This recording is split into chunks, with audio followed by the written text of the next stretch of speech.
I done what you told me to do.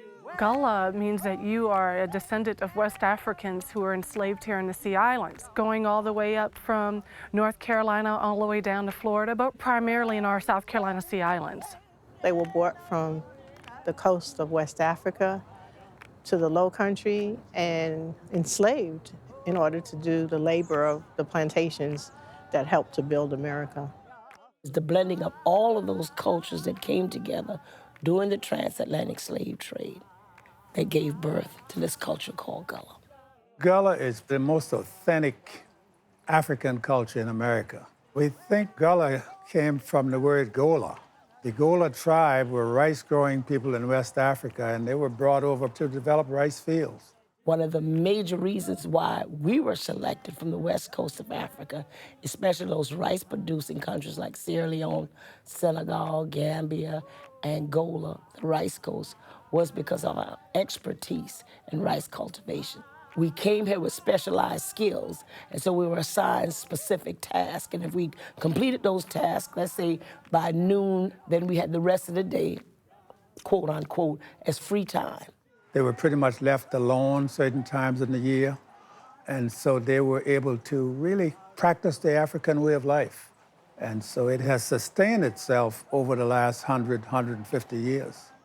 And so that's why you still see Gullah so prevalent in these areas as opposed to maybe in the upper state or other parts of the country.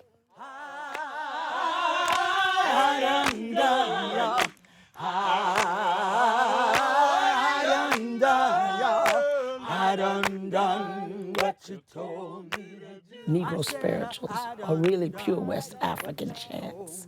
And if you went back to the coast of West Africa, you'll hear those blue notes and you hear that sound, which was the basis for our American music, jazz, blues, spirituals, and gospel.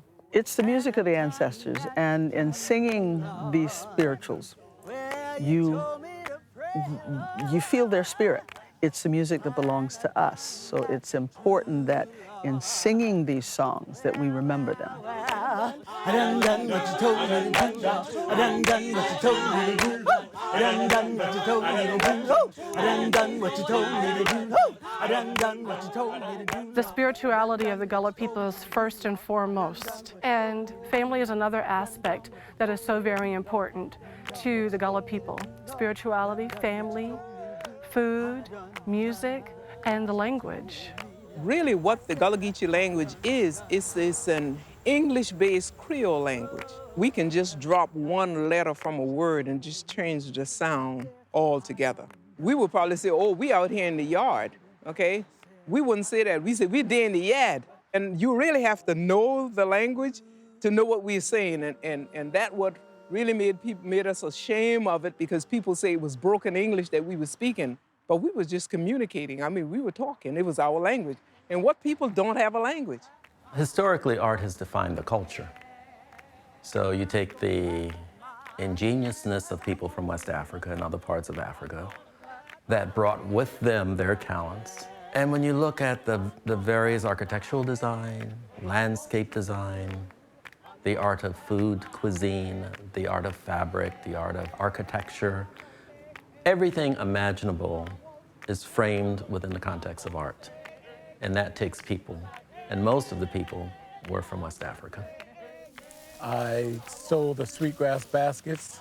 It's an art form that was brought from Sierra Leone, West Africa, and it has survived for at least 300 to 400 years. And it was on the plantations where they needed the baskets for utility, for cleaning the rice and toting fruits and vegetables out of the fields. So the basket has a lot of history behind it. It's not just an ordinary basket, but it's very cultural, it's very important, it's very unique to the Gullah culture. And just anybody can't do a basket, at least not the Gullah sweetgrass basket. This basket has to be taught from a relative or someone in that community.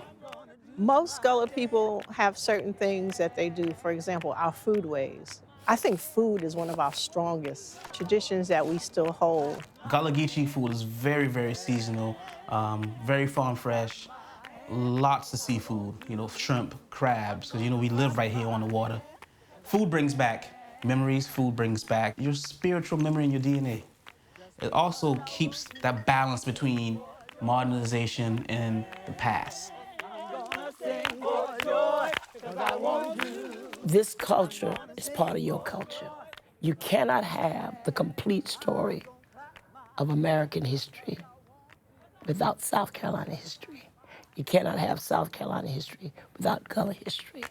I'm gonna clap my hands, cause I want to. I'm gonna clap my hands, because I can. I'm gonna clap my hands, because I want to. I'm gonna clap my hands, because I